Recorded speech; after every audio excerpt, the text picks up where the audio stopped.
Pension बढ़ोतरी के काम में श्रम मंत्री की बार बार वादा खिलाफी और झूठे आश्वासनों से देश के पेंशनरों में रोष व्याप्त है।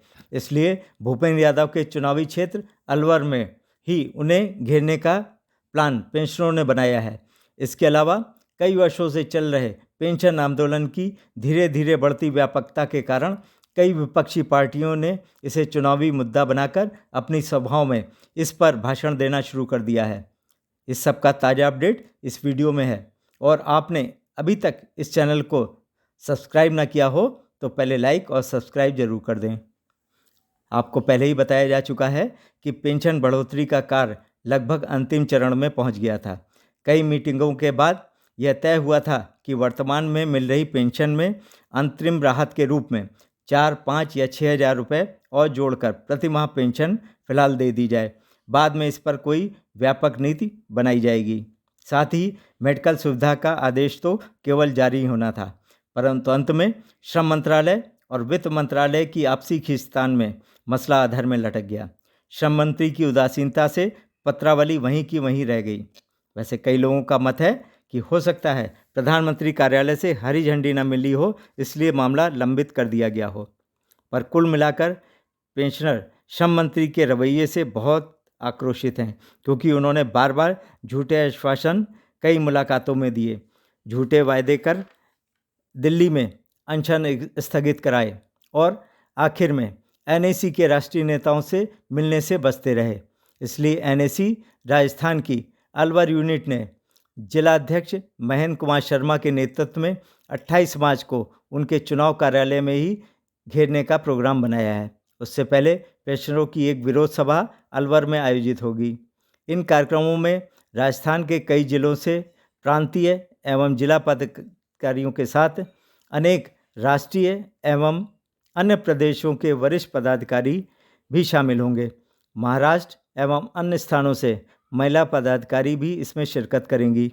एनएसी महाराष्ट्र की महिला फ्रंट की अध्यक्षा आशा ताई, जिन्होंने संभाजी नगर में भूपेंद्र यादव को घेरकर आत्मदाह की धमकी दी थी, उनका 3-4 दिन पहले आंख का ऑपरेशन हुआ है। अगर डॉक्टरों ने अनुमति दी तो वह भी ज़रूर पहुंचेंगी और फिर से अपना प्रण दोहराएंगी। क्योंकि आप जो करना चाहते हो तो कब करोगे, अगर नहीं भी करना चाहते तो बोल दो, हम आत्मदान करने के लिए भी तैयार है साहब। देखो आपके ऊपर आ सकते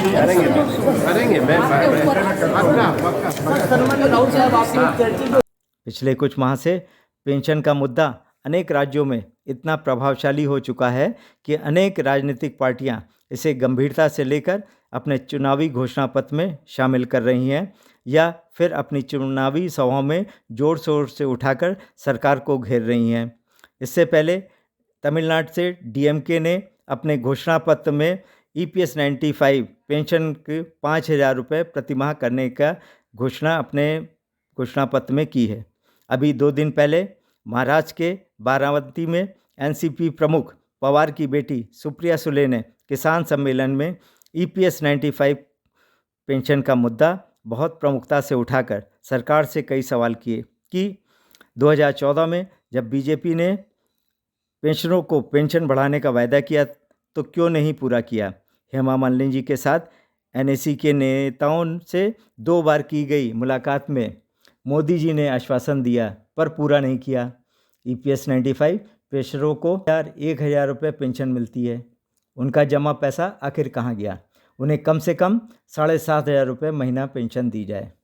EPS 95 चे सगळे जे पैसे आहेत, सगळे ज्येष्ठ नागरिक या देशातले गल्लीपासून दिल्लीपर्यंत आंदोलन करतायत। हे सरकार जेव्हा आलं ना 14 मध्ये, त्यांनी शब्द दिला होता की EPS 95 चे पैसे आम्ही सगळ्या ज्येष्ठ नागरिकांना देऊ, ज्यांनी स्वतःचे पैसे स्वतः सरकारकडे ठेवायला दिले। आज त्याच्या लोकांना 200-500 रुपये महिन्याला मिळतात, त्यांना मिळायला पाहिजे 7,500 ते 25,000, आज 200 आणि 500 रुपये मिळतात। कुठे गेले ते पैसे? कोणीतरी याचं उत्तर दिलं पाहिजे। त्याच्यासाठी EPS 95 साठी आम्ही किती वेळा लढलो।